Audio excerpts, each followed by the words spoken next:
বাংলাদেশে এখন বর্তমান সময়ে যেই কয়েকজন সবচাইতে বড় পাবলিক ফিগার সেলিব্রিটি, এর মধ্যে একজন আছে না মঞ্জুর আল মতিন, স্যার তো ভালো চিনবেন, যেহেতু একই লাইনের আইনজীবী এবং সংবাদ উপস্থাপক, আন্দোলনেও তার ব্যাপক ভূমিকা ছিল।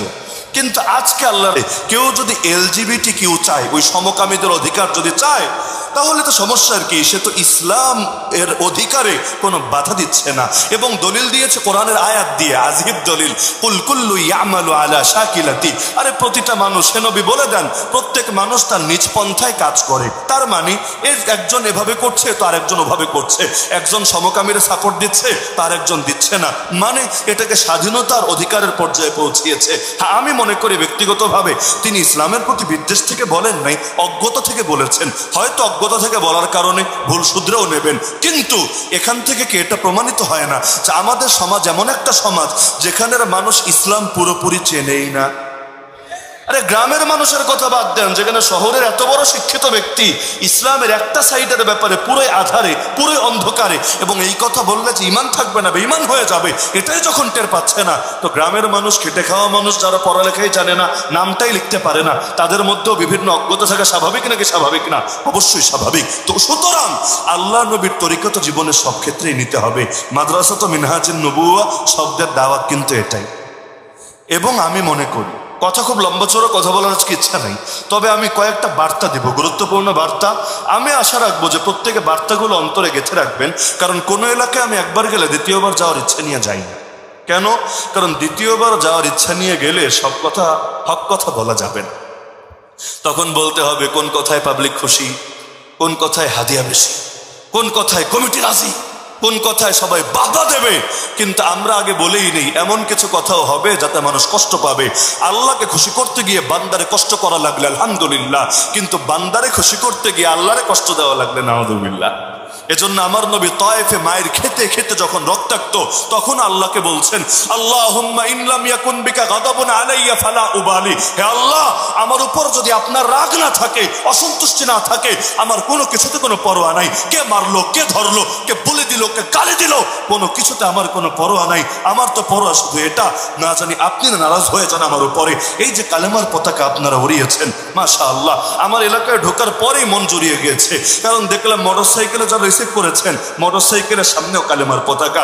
আল্লাহর বান্দারা যারা এখান থেকে ভেতরে নিয়ে গেল, এদের হাতেও কালেমার পতাকা। তো পতাকা অনেক জায়গায় থাকে, কিন্তু এই ছোট ছোট ভার্সন নিয়ে প্রত্যেকের হাতে হাতে ছড়িয়ে যাওয়া, এটা বিরলই বটে। কারণ এই পতাকা টানানোর মানেই কত গালি খাওয়া লাগবে। ব্রাজিলের পতাকা টানান, লোকে সুশীল বলবে। আর্জেন্টিনার পতাকা টানান, লোকে আপনাকে ভালোই বলবে। আরে আরো যত যত দেশ আছে টানান, কেউ কিচ্ছু বলবে না।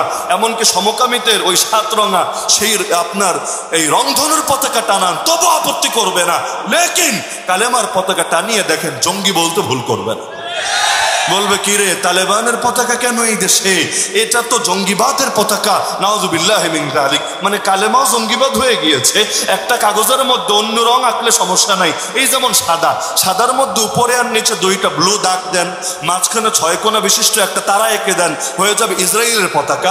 ইসরায়েলের পতাকা সাদার মধ্যে এঁকে দেন, সবাই খুশি। কালেমা লেখেন, সবাই বেজার। তো তোরা বেজার হলেই কি, তোরা খুশি হলেই কি? তোদের হাতে কি হায়াত, না তোদের হাতে জান্নাত? তো এখন মুসলমান তো কালেমার পতাকা উড়াবেই। আর স্বাধীন দেশে যদি ভিন দেশের পতাকা চলতে পারে, স্বাধীন দেশে সবার উপরে কালেমার পতাকাও পথ করে উড়বে। যার ভালো লাগে না, সে প্রয়োজনে দেশ থেকে বের হয়ে যাও, কিন্তু আল্লাহর জমিনে আল্লাহর বান্দা কালেমার পতাকা ওড়াবে।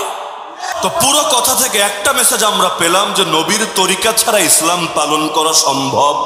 আরে সম্ভব। এবার কালেমার প্রথম অংশে চলে আসি, কারণ মুহাম্মদুর রাসূলুল্লাহ মানেই তো নবীজির তরিকা। লা ইলাহা ইল্লাল্লাহ মানে কি? লা ইলাহা ইল্লাল্লাহ মানে তো আল্লাহ সার্বভৌমত্ব।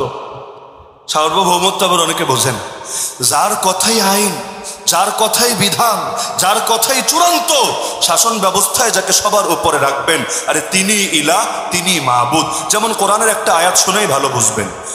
কোরআন মাজিদ 10 নম্বর পারা ঠিক 10 নম্বর পৃষ্ঠায় সূরা তাওবার আয়াত আল্লাহ নবী একদিন পড়ে শোনাচ্ছেন সাহাবীদেরকে, ইত্তাখাযু আহবারহুম ওয়া রুহবানাহুম আরবাবাম মিন দুনিল্লাহ।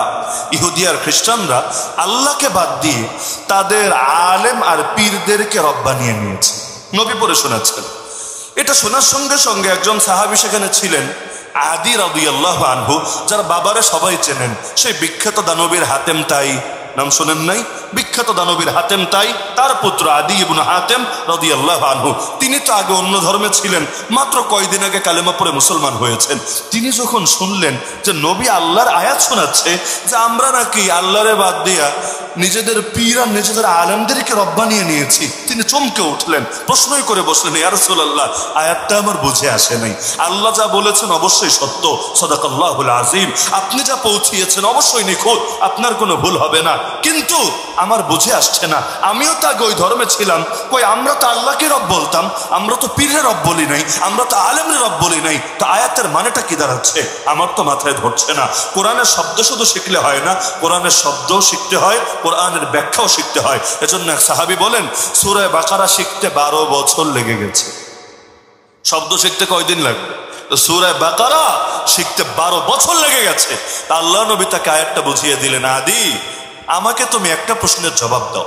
তোমরা আল্লাহকে রব বলতা, ঠিক আছে, তোমরা তাদেরকে রব ডাকতা না, কথা ঠিক আছে, কিন্তু আমাকে জবাব দাও, তোমাদের এই পীর আর হুজুররা আল্লাহর বিধানের বাইরে গিয়ে যখন কোন হারাম রে হালাল ঘোষণা করতো বা হালাল রে হারাম ঘোষণা করতো, তোমরা আল্লাহর বিধানটা জানার পরও তোমরা কি এই পীর আর হুজুরদের কথা শুনতা না, তাদের বিধানটাই মান্য করতা না? যেমন একটা উদাহরণ দিলে ভালো বুঝবেন। কোন ধর্মে আল্লাহ তাআলা বৈরাগ্যবাদের বিধান দেন নাই। ওয়ারাহবানিয়াতান ইবতাদাউহা মা কাতাবনাহা আলাইহিম, সূরা হাদীদ 28 নম্বর পারা শেষ পৃষ্ঠা। আল্লাহ জানিয়েছেন বৈরাগ্যবাদ এই খ্রিস্টানরা আবিষ্কার করে নিয়েছে, এই বিধান আমি দেই নাই, ওরা নিজেরা বানিয়ে নিয়েছে। বৈরাগ্যবাদ মানে কি? বিয়ে শাদী করবে না, চিরকুমার হয়ে জীবন কাটিয়ে দিবে, তার মানে এখন ইবাদত বন্দেগী বেশি করতে পারবে, ইলম আমলে বেশি সময় দিতে পারবে। তো বৈরাগ্যবাদের বিধান আল্লাহ দেন নাই, ওরা আবিষ্কার করেছে। তো নবী ক্লিয়ার জিজ্ঞাসা করলেন, এমন হয়েছে কি না আল্লাহ করেছেন হালাল, তোমাদের হুজুর আর পীররা করেছে হারাম, অথবা আল্লাহ করেছেন হারাম, তোমাদের পীর আর হুজুররা করেছে হালাল, হয়েছে কি না? বললো হ্যাঁ, এমন তো হয়েছে। নবী বললেন, এটাই হলো তাদেরকে রব মানার অর্থ। যে যার বিধান মানে, যে যার বিধান মানে, সে তাকে রব বলে স্বীকার করে।